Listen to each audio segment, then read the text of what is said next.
Swami told, just suddenly, I told him, I wrote to him before, even before I came here, that lecturing I have stopped. Really, for some time I have not been giving any lectures. Are you able to hear me? Are you able to follow my way of talking? What is the use of talking if you can't follow me? He told nicely that he had announced the devotees at least will see you. Now we have seen. So finished. This reminds me a very interesting story of one of the direct disciples of Sri Ramakrishna. He was called Swami Vijnanananda. He lived in Allahabad practically all his life. A very great scholar. He was an engineer and he came to Sri Ramakrishna when he was young. But all that today I am not going to talk of him, but only one thing. Because he was the direct disciple of Sri Ramakrishna, many of our young Swamis and Brahmacharis who had not seen him before, they wanted to see him. So they made the trip from Calcutta or from any other city just to Allahabad. In those days, in the 1930s, the ashram was a small building. It did not have any appearance of an ashram at all, just like some very ordinary simple house. The door was practically always closed. Of course, in India, the doors closed is very rare. The doors are generally always open. And so, the door was closed. The new brahmachari or Swami had gone to see Swami Vijnanananda, knocked at the door. The Swami will open. He will see a young man. The man came directly from the train, so he had his baggage and even a small bedding as it is done in India. And then, who are you? I am so and so. What do you want? I came to see Swami Vijnanananda. It is me. You have seen? The door was closed. Really closed. He did not want to see anybody.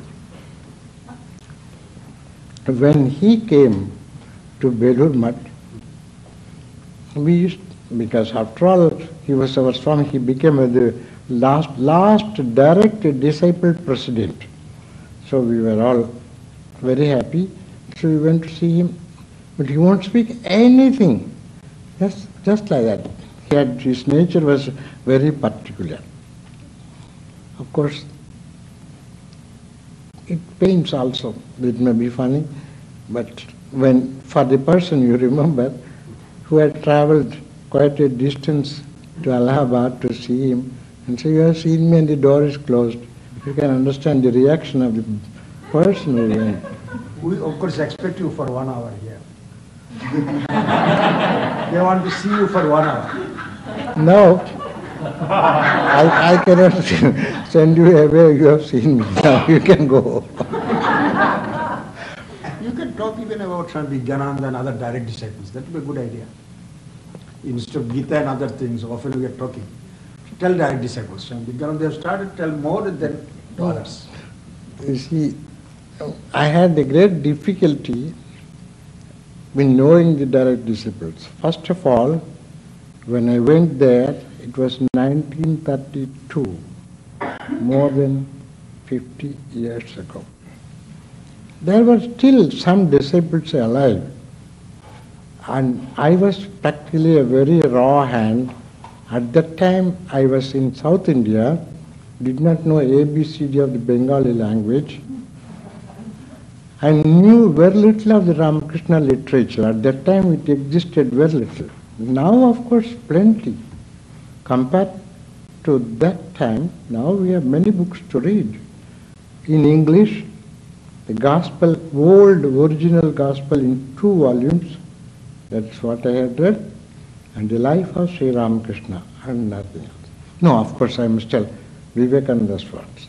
That is what put me also in the whole, my whole life was turned by reading the complete works of Vivekananda. Not the philosophy. I was not a philosopher. Even now I cannot call myself a philosopher because my mathematics was my subject and which I like even now. So when I read Karma Yoga and Jnana Yoga and all these things, my head refused to follow this philosophy. So I said, what shall I read? The complete works were there, but I couldn't. Then I started reading his letters. Simple, direct, and very interesting. I read all the letters and his conversations, which is full of fire. Even today, we get inspired when we take the conversations of Swamiji. So this life started. Then I knew definitely that is meant for me. So as you know, I think it is true in everywhere, a Christian priest, before he becomes a priest, he must feel that it is his calling. He must feel that this is for me. When that feeling comes, he is more or less sure. So when I was reading Vivekananda's works, then I said, this is for you. He inspired me enormously, and even today I can never get out of it.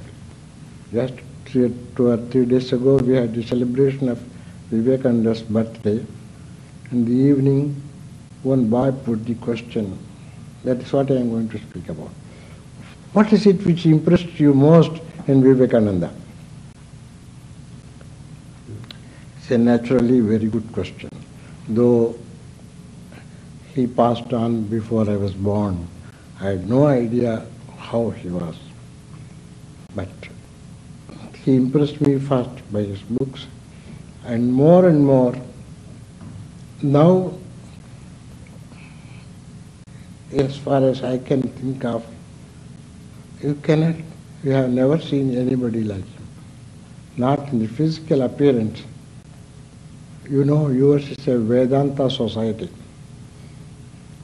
What Vedanta is, what Vedanta can do for us, is the symbol of it. That is the most important point, because we, people of the 20th century, are all very, very pragmatic. We want to have everything. What is its use? What can I do with it? If it doesn't serve me, good. So he shows to us what Vedanta can bring a person. We can read his books just as an explanation of Vedantic ideal, how it is universal. Vedanta is not a religion. We, people in America and Europe, we may have made it to a kind of religion. But it is, by itself it was never a religion. But it's the mother of religions. Because in India, leaving alone the European countries, in India, all sects, without any distinction, they all owe their development based upon the Vedantic teaching. And Pandits have been reading Vedanta for years. Of course, even in my background, Vedanta was read at home constantly. But nobody could bring it out so beautifully and so pertinently as Swami Vivekananda has done. There are many great men in India, there were and they are now. They have understood Vedanta, and some of them presented very well. For example, Sri Ramana Maharshi. And I do not know, I think you know about Nisargadatta Maharaja lately. There are many, only we are taking 2 names which most of you are familiar with. In India there were and they are always. But it becomes a kind of a preaching which for ordinary people it doesn't seem to have any value. It seems to be for renunciation the basic principle of Vedanta. So when in India, when people see young men interested in Vedanta, they think he is going to renounce the world. They always consider these to go together. So they don't encourage. That's what happened in me. I was 12 years old. That is first time I happened to read the Upanishad. And I was told, you don't read that. You are going to renounce the world, and at the very stage they don't want us to renounce the world. So I remember one teaching which is very well known. Whatever we think, we become that. And so there is a peculiar story in the Upanishads. Don't take it seriously. A wasp takes a worm and puts it into its net, and it goes on stinging. And then after some time, the worm has become the wasp. That is the belief, because they did not see the eggs of the wasp. So they say this wasp, imprisoned in this nest, always being afraid of being stung, so the wasp, because it's going to come and sting me, and it's painful. So it just thinks, perhaps now the wasp is coming. Thinks and thinks, finally one day it has become itself a wasp. This is a very important illustration in the Upanishad. A man who constantly thinks of Brahman, and he becomes Brahman. That is the Upanishadic teaching. I am just wandering from subject to subject. Anyways, I was not prepared for any lecture, I just talk. And well, what impressed you? That was the original question. yeah. And so, when I come to, and as I told you, people read Vedanta and they even perhaps meditate, but they all seem to be away from the ordinary life.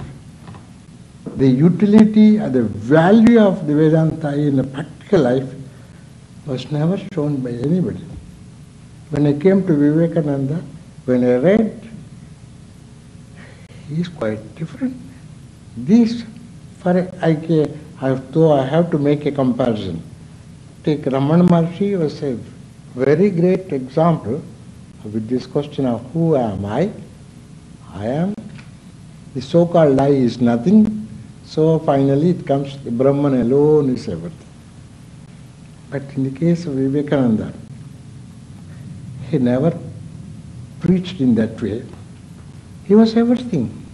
Whatever he did, perfect. You remember his story in this country, when he saw somebody was shooting at something, he has done, let me try. And he tried and he showed he could do it. And he was master in everything he could take up. It's something extraordinary. So Vedantist is not somebody who is running away from this world and hiding himself completely absorbed in one thought, I am Brahman. But he can be with all of us, and he can be reaching a perfection in any field he chooses.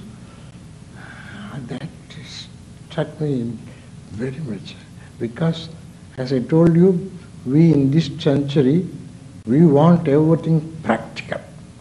Here is a man who shows the practical value of Vedanta, that you can. And his preaching of renunciation is not something forced. You have to become nuns and monks, but it's a natural evolution, because the values change. When the values change, your taste changes. When you are children, you are fond of these dolls and small toys. Now if anybody gives you as a Christmas present a doll or a toy, you say, what shall I do with it? It's for children. So this kind of evolution comes. Any great amusing or pleasing thing in this world, it has no more taste. In one of his letters, he was very, very strong. He says, how can you run after these small, trifling objects of this world? It has no meaning and no taste. Of course, you may say, no, for me it has taste. All right, enjoy. It's not, I am not, by forcing you, no renunciation can come. Just like you have thrown away your dolls and toys, you throw away all this. I don't find any. But it's not in the negative sense, because you have on the other side there's a wonderful development. This is what I learned from Vedanta. I tell in French, all my students, you are like small plants. You have to grow and you have to flower. This flowering is inevitable for everybody. Everybody, that's our birthright. That is our real thing. Like a plant has its natural tendency to flower because it has the flower in it, so every human being will come out one day. The manifestation of this knowledge, what is it? Mastery over everything. Because he has no, this egoless condition which Maharishi says is presented in a more clear way by Vivekananda. I think you have read, you must have heard at least, Miss MacLeod wrote about Swamiji. There she says, I have never seen anybody like him without the ego. Not I, it's not there. She has observed him so closely. So, egoless condition, how it is, Swami Vivekananda he presents. And it is something which impressed me, which explained to me what Vedanta can be to us. Not forced, but natural. We're just thinking, so this is what my purpose in life is. If I go on, you can go on, every taste, there's a time. Afterwards, so after all, this is, I don't find it interesting. But Swami cannot force you to give up. You feel you cannot enjoy it anymore. There's some change. And you have become more and more drawn to this experiment, the experiment of self-realization. And it comes when the mind slowly gets detached, when you begin to read the greatness of all these people who have realized there's something else which I have not tried. I have tried beautiful, nice cars, I have enjoyed everything, nice food, every kind of things what the world can give. Now let me see. Which is, they say the Upanishads always told, the highest, the great joy is within you. Let me see that. I've seen what the world can give. Now let me see what I myself have come to this world possessing that.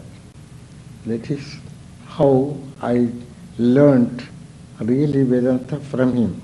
But not when I was saying. I couldn't really understand anything of Jnana Yoga. Jnana Yoga was so abstract. But now I find this is the thing that people read in great center nowadays. By turns we read every morning something. I've been reading Jnana Yoga. Every day something will be read. And it is a big book and takes quite a long time. And at least some ideas will get into the people's mind. Some later on they will find how helpful to them. So that is Vivekananda.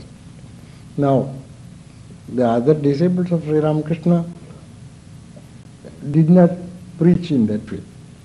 They told a method, told an ideal, which is for all people. See, all people are not intellectuals. Many people are, mostly people are emotional more than intellectual. They are sentimental, you may say. So he told us, they all teach us how, by the grace of Sri Ramakrishna, everything will happen. When I was thinking about Swamiji also, just a few 10 years, not even 10 years, the last part of his life, in the few years he just came out bringing out all the essence of what it is in the teachings to all people. And then, before that, Sri Ramakrishna told him, now I give everything to you. I am now empty. I am just like a beggar. You have it now. He did not know what was that, because Vivekananda was not a brilliant scholar. In every examination he got the first class marks and so on. But this changing has all come by the grace of Sri Ramakrishna. So he tells many times, don't take me as somebody who is my master. It is he who is speaking, not me. So for the other disciples who are teaching us, take refuge in him, he will do you everything. Now of course, we have to try.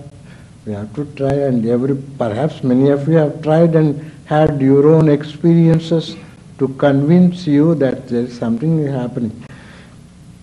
I have a friend in Holland. He telephones to me now and then. Sometimes he doesn't write for a long time and he doesn't telephone. Then suddenly I say, why did you not? Nothing is happening. So something will have to happen to convince you. We cannot force the happening, but something suddenly happens and you begin to wonder. It has happened to me because I had to go through varieties of experiences, and so there is something behind, invisible, which is just manipulating things. That conviction once you have, as all the great disciples of Sri Ramakrishna had and tried to convince every disciple, then you can say now you are on the freeway. The road is all open, there is no red light and white light, green light. You just go. So your life goes on very smoothly, much more easily than otherwise, because you have something permanent to hold on. He knows what is good for me. That conviction is a big relief. He knows what is good for me. How many people have been coming and complaining and difficulties? You must learn. You do your best and stop there. If it happens, good. If it doesn't happen, that's also all right. That's also all right, people don't like. When the good happens, God is good. When it doesn't happen as they want it to happen, very difficult. But you must learn to swallow even bitter pills, thinking, yes, bitter pill also is good for my health. So in this way you learn accepting everything. And we have learnt this from our teachers. In one of my most favorite subjects, the Gospel of Ramakrishna. I like it, and I've been holding classes for many years, and I learnt a lot. I do not know whether my students learnt. I learnt a lot, and I have learnt also how to present it to people. You see, when you take the big gospel, how many names are there? So many people. Who are these fellows? We have never heard about them. Suddenly they come. We do not know their beginning nor their end, but they are there. We would like to know. Just last Saturday, we had this chapter where one Mr. Surendranath Mitra was there when they had been celebrating Ramakrishna's birthday, 22nd February 1885. They were all there. Surendranath Mitra was also there. So naturally, who is Surendranath Mitra? Why should Sri Ramakrishna look on him with all affection? Why should he speak to him, not to others? These are the natural questions which come to us when we read the Gospel. So I have to tell them, Surendranath Mitra was such and such a man. He was not a very good man in our social point of view. But Sri Ramakrishna changed him. Changed him as he changed Girish. Changed like he changed many others who were absolutely unbelievers. And we feel very, very surprised how he could do such a wonderful transformation of people. Nowadays, I think here you all hear about the transformation. That is my favorite subject, which I have been speaking for a long time. And now I found it is not my favorite subject, it has become a common property. This is what Vedanta is going to do. The transformation of man, the evolution which we should have. Otherwise we shall be in the same level, going up and down every day, someday crying, someday laughing, but no stability. Not strong enough to meet different problems of life. This transformation ideal is what Vedanta tells. It's not a theory, it's a very practical experiment. And this experiment not with objects exterior of yourself. Of course, it has to be done seriously with all these preparations.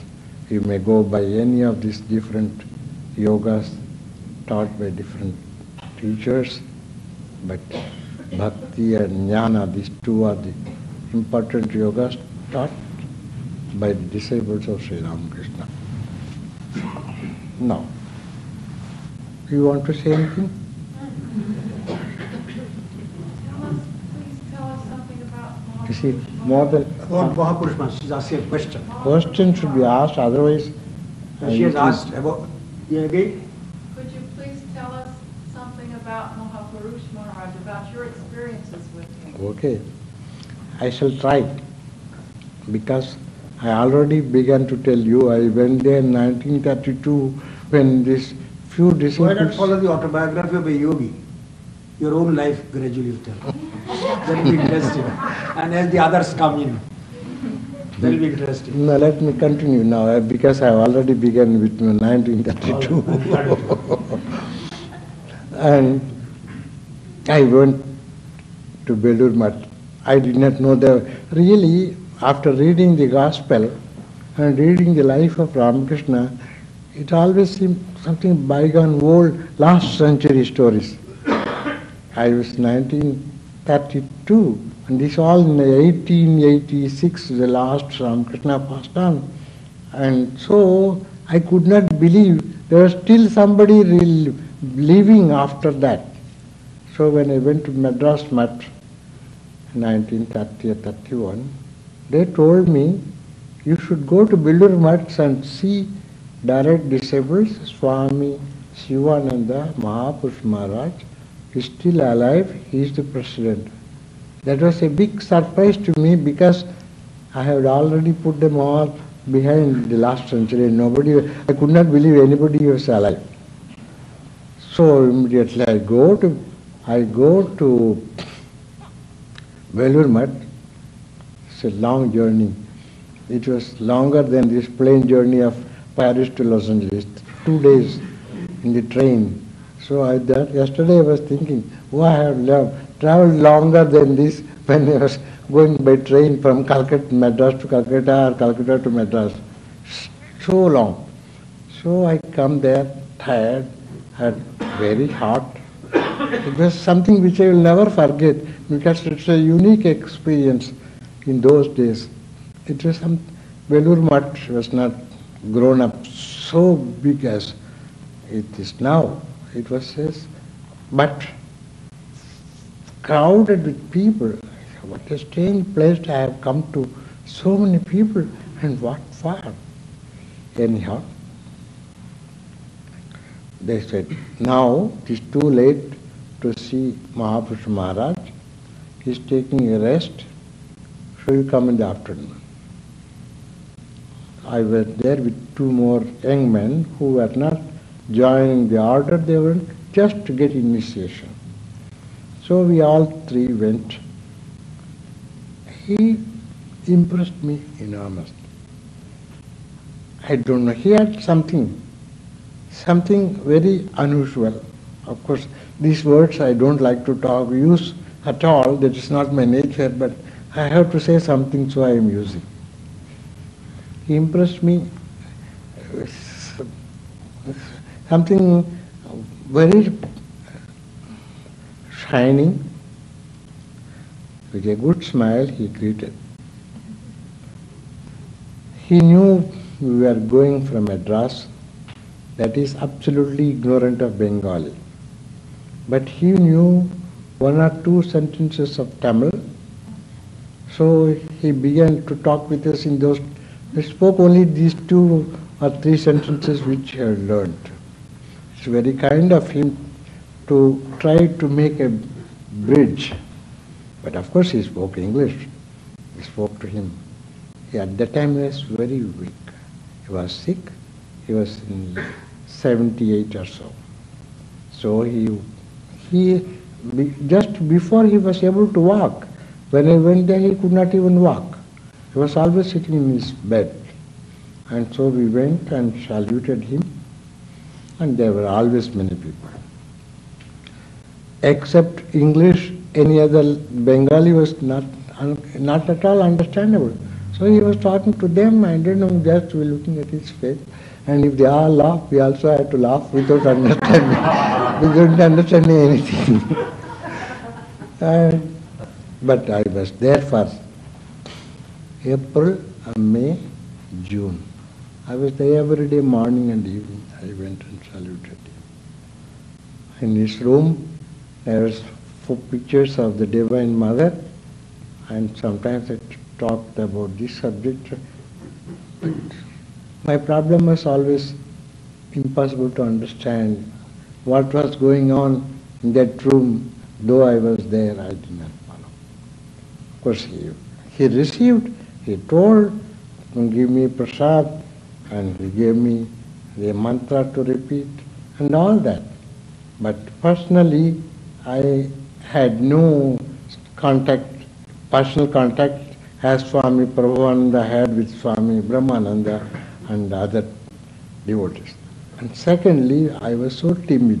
I was so afraid not to do anything wrong because I did not know the traditions of the monastery. I was just a student and coming from home from far off country where I cannot even say that we had very, very religious people. Even if that tradition of South and North are not identical. Some common, something not. So I was so afraid, I don't know what to say or what to do. So in these conditions, my reminiscences of Mahaprabhu Maharaj is not very interesting at all. I can only just make some 1 or 2 sentences which you may laugh, that's all.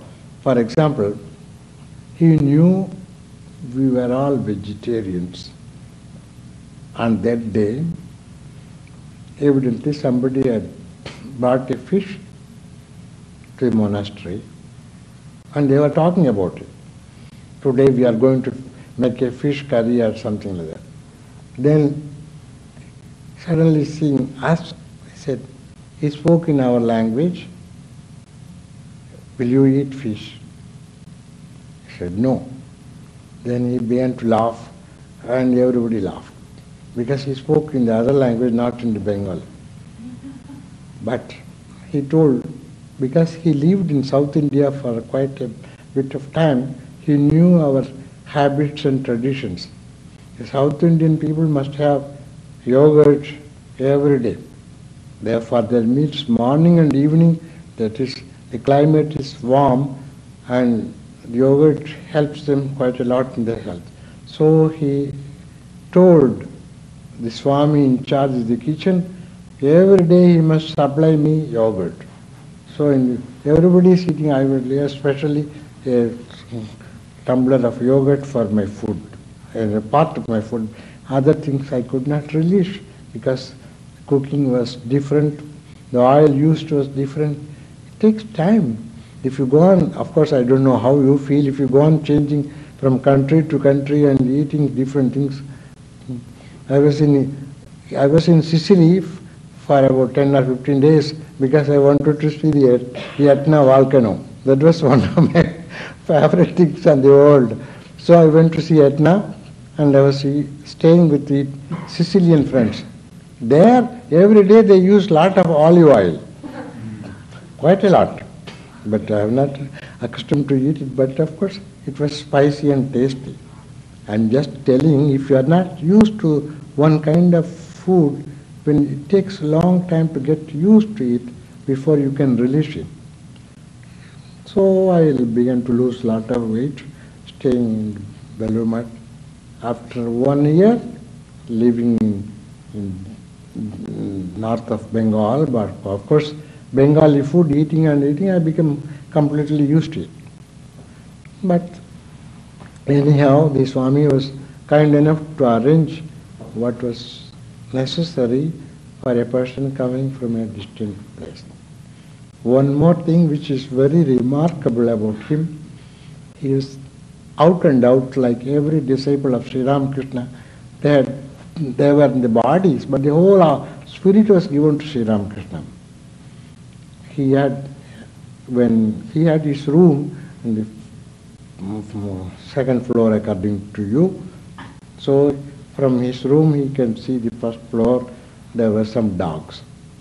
These dogs, they are not very high class dogs. There was something like these street dogs going about. But somehow they are stuck there to Belur Math.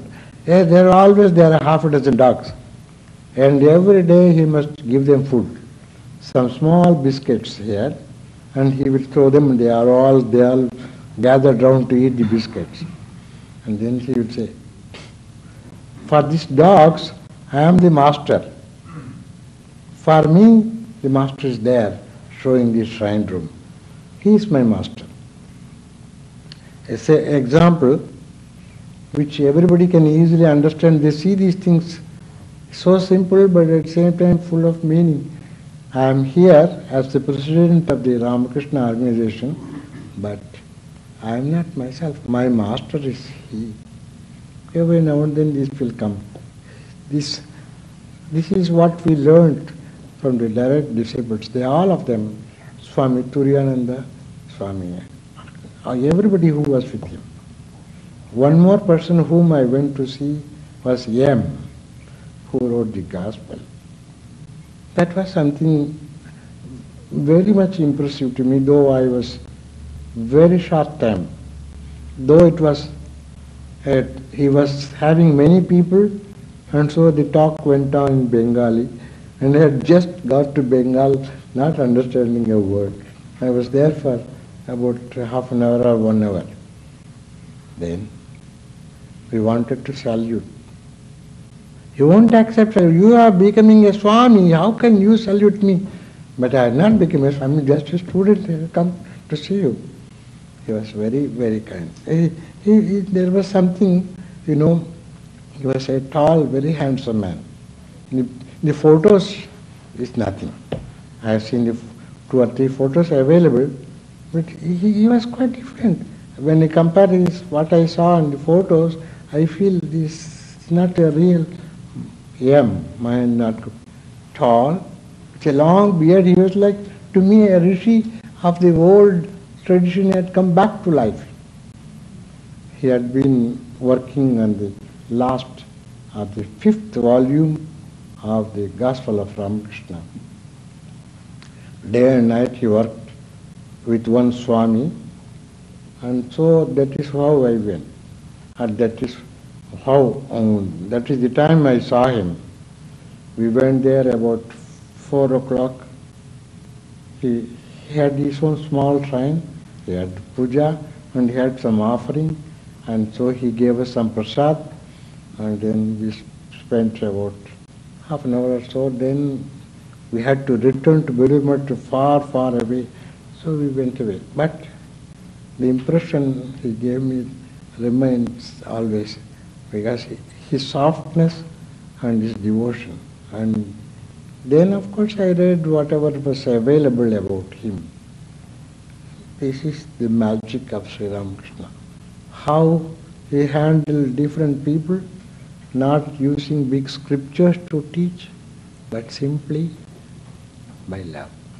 That is his weapon by which he conquered everybody. Everybody he conquered because they were charmed. When I was preparing my gospel class, I prepared the life of different people, like Surendranath Mitra, about whom I told. I shall repeat a little bit of that. Surendranath Mitra was very socially not very much appreciated. He was drinking a lot. He was imitating the English people and too much confidence on himself. Too much. That is to say, with a belief, I can do everything. But how far? That's a limit. We cannot do everything. We may think many times we fail, but he can't accept the failures. If so, he had always lot of unhappiness.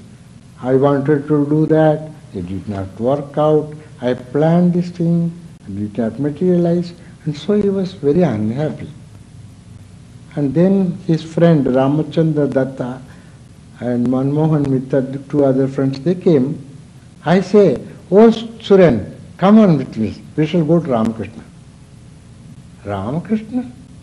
Oh, I know you are all devotees, you like him. All right, you go and listen to him, you massage his feet and sit near him and listen. Why should you drag me? I don't have any respect.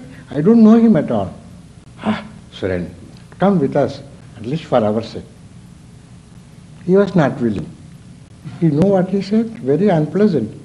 If he says anything useless, I want to twist his ear. He had that audacity to say that. All right, come on, let us go. So anyhow they dragged him. Sri Ramakrishna was sitting in his room, surrounded by devotees. Naturally, Ramchandra and Manmohan, because they were devotees, they saluted. But Suren, no. Why should I salute him? He did not even salute. Just like a visitor, he came and sat down in a corner. Sri Ramakrishna looked at him, didn't say anything, spoke. What did he say? You know, in this world, there are some small young ones. You know the story, the monkey, small monkey, and the kitten. The monkey thinks, oh, I shall catch hold of my mother and she will take me anywhere, and if I don't want, I shall just leave her and I go do whatever. So he thought it's the best way of doing. And the kitten, no, oh, mother knows everything. She will take me and whatever is good, she will do it to me. So I did not bother, I simply sit wherever she keeps me. So when Sri Ramakrishna was talking in this way, Suren began to say, why should I not take refuge in the Divine Mother? The Mother knows what is good for me, and she will do whatever happens. It is her will. I never thought this thing before. Now I hear this man, to whom I had not even bowed down, he says something which I had no idea. Oh. So he was very much impressed by this story, simple story, but full of meaning. And then listen, afterwards when everybody is going away, he went and saluted him when he was going away. So Ramakrishna said, all right, next time you will come here again. Why should he ask me? After all, I did not show any respect in the beginning. I did not show anything special. But still, this is the beginning of Surendranath Mitra's life.